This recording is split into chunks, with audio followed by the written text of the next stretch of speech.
날마다 살아나는 큐티 김양재 목사입니다.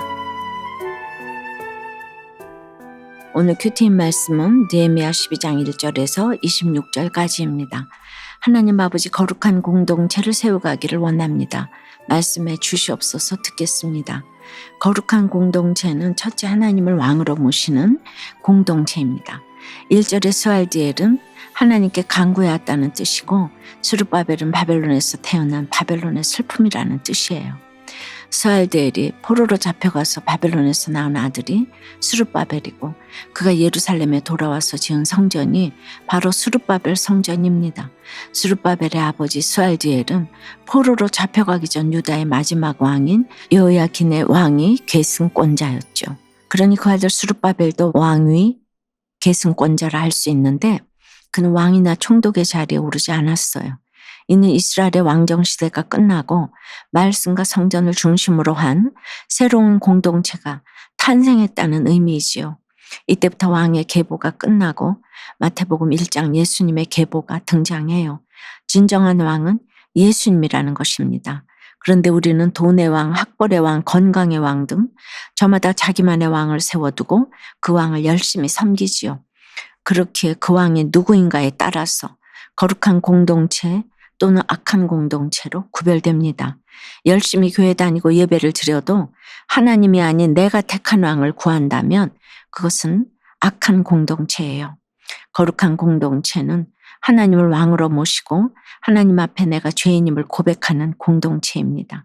한편 스룹바벨과 예수아와 함께 돌아온 제사장들과 레위 사람들이 있어요.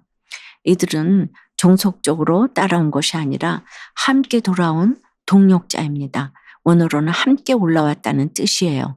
비록 포로 신분이지만 화려한 바벨론에서 황폐한 예루살렘으로 돌아올 수 있었던 것은 바로 말씀의 힘입니다. 하나님의 말씀이 공동체를 세상과 구별되어 거룩을 향해 나아가도록 하는 것이죠. 이렇듯 말씀으로 내 삶을 결정하는 공동체가 곧 하나님을 왕으로 모시는 공동체입니다. 그런데 이렇게 예루살렘으로 돌아오는 게 참 쉽지가 않아요. 특히 잘 사는 환경을 포기하고서 힘들고 어려운 환경으로 돌아가는 사람은 드물어요. 저는 시댁과 친정 모두 북한에 고향을 두고 있습니다. 부모님의 고향이지 내 고향도 아닌 북한의 복음화를 위해 지금 살고 있는 집과 사역을 내려놓고 북한에 가라고 하면 갈 수 있을까요? 저도 장담을 못합니다. 포로로 살았어도 70년 동안 집 짓고 아이 낳고 살다가 다 떨치고 돌아오는 게 쉬운 일이 아니죠. 바벨론에서 태어난 포로 2세들은 부모에게 들은 이야기로만 예루살렘을 알았을 거예요. 그럼에도 70년 동안 바벨론에서 쌓은 모든 기득권을 포기하고 예루살렘에 돌아와 성전을 짓고 성벽을 재건했어요. 이들이 예루살렘으로 올라갈 수 있었던 단 한 가지 이유는 바로 하나님 주신 언약의 말씀 때문입니다. 이렇게 말씀을 따라가는 사람이 지도자이며 이런 사람들이 함께 모인 공동체가 거룩한 공동체입니다. 적용 질문이에요. 내가 속한 공동체는 거룩한가요? 나는 세상 왕을 섬기나요? 하나님을 섬기나요? 화려함을 내려놓고 말씀을 따라 돌아가야 할 나의 예루살렘은 어디인가요? 거룩한 공동체는 둘째, 직분이 아닌 사명으로 모인 공동체입니다. 1절부터 7절에 제사장 가문 22명이 나오는데 포로 귀한 자 명단인 7장에는 이들의 이름이 없고 10장에 견고한 언약의 인봉한 자의 명단에 같은 이름이 기록됩니다. 영적으로 자신을 개혁하기로 결단하고 견고한 언약의 도장을 찍은 사람이 지도자의 자격을 갖춘 사람이죠. 제사장 다음에 8절부터는 레위 사람들의 이름이 나와요. 비록 제사장들이 지도자로 세워지긴 했지만 주의 일에는 레위 사람이나 제사장이나 차이가 없지요. 제가 하나님을 믿으면서 기뻤던 것도 직분 때문이 아니라 말씀을 깨닫는 것 때문이었어요.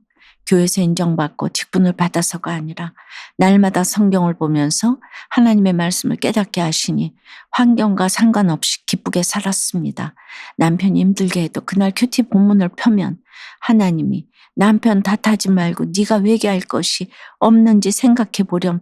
너를 깨닫게 하려고 남편이 수고한다는 걸 알아야지 하고 말씀해 주시는 것 같았어요. 대통령과 친하게 지내도 대단한 자랑거리가 될 텐데 창조주 하나님이 나를 아시고 친히 말씀해 주시니 세상 그 어떤 기쁨과 비교할 수 있겠습니까?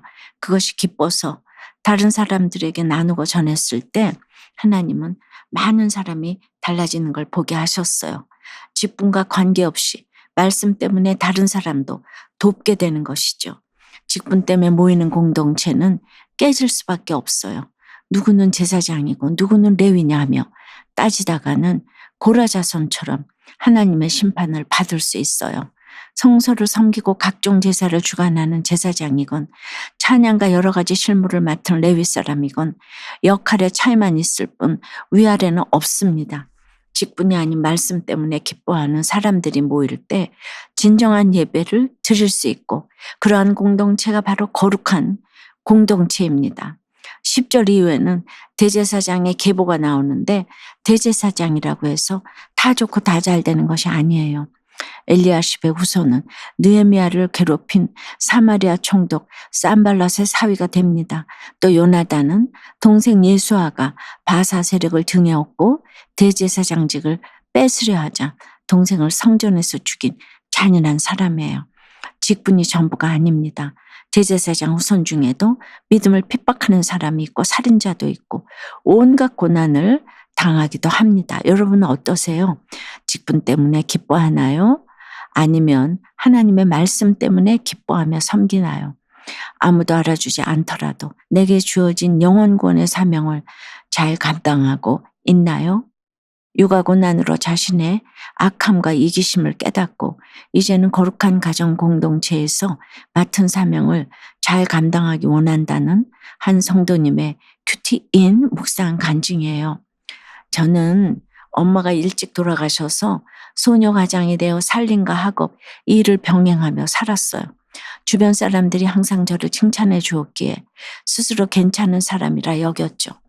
그러다 대학을 졸업하기 전에 결혼하고 생각보다 빨리 임신이 되어 심한 입덧으로 휴학했어요. 집에만 있는 환경은 힘들어 우울했지요. 저는 입덧을 핑계로 잠만 자면서 제 처지를 비관했어요. 몇 달 후 아이가 조산으로 태어나 우울할 틈도 없이 아이를 돌보다 보니 몸과 마음은 지쳐가고 혈기와 생색이 올라왔습니다. 특히 저희 부부는 자녀 양육 방식이 달라 매번 부딪혔어요. 어느 날 평소처럼 남편과 자녀 양육에 관해 이야기하다가 남편의 엄한 양육에 불만이 쌓여왔던 터라 대화 중에 화를 냈어요. 그런데 대받아 칠 줄 알았던 남편이 오히려 자신의 혈기를 인정하며 그러지 않도록 노력하겠다고 했어요. 그 모습에 제 생각만 옳다고 여기며 남편을 판단하고 정죄한 저의 죄가 보여 회개했지요. 그리고 태어난 아이를 보는 순간 하나님의 크신 사랑을 느낄 수 있었답니다. 22절부터 26절에서 이스라엘 백성이 거룩한 공동체를 만들고자 직분과 역할에 최선을 다한 것처럼 저도 100% 오르신 하나님의 시간에 순종하기를 원해요. 깨어지지 않은 저의 고정관념으로 남편과 다투더라도 그때마다 공동체에 잘 묶어 말씀으로 제 생각을 가지치게 하겠습니다. 저의 적용은 남편과 의견이 다를 때 혼자 판단하지 않고 교회 소그룹 모임에서 묻겠습니다. 부정적인 감정을 쌓아두지 않고 서툴더라도 그때그때 남편과 나누겠습니다. 입니다. 22절부터 레위 사람의 어른들이 다윗이 명한 순서를 따라 주를 찬양했다고 해요. 여기서 다윗을 대단한 왕이나 위대한 사람이 아닌 하나님의 사람으로 소개하고 있어요.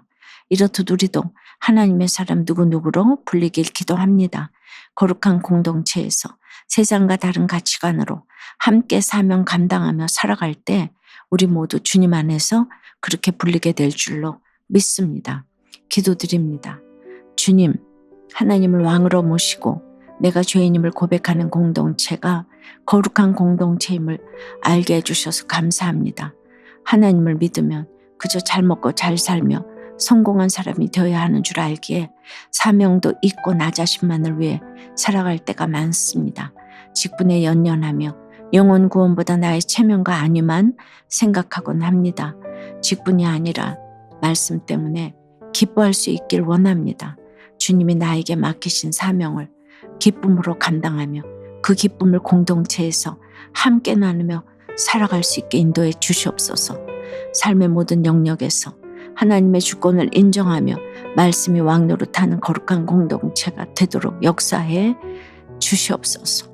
그래서 나와 가정, 교회와 나라에 구속사의 은혜가 흘러넘치게 도와주시옵소서. 예수 그리스도 이름으로 기도드리옵나이다. 아멘. 지금까지 우리들 교회 김양재 목사님이었습니다. 큐티에 도움받기 원하시는 분들은 QTM 홈페이지 qtm.or.kr 또는 유튜브에서 QTM을 검색하시면 도움받을 수 있습니다. 자세한 문의사항은 지역번호 031-705-5360번으로 문의하시기 바랍니다.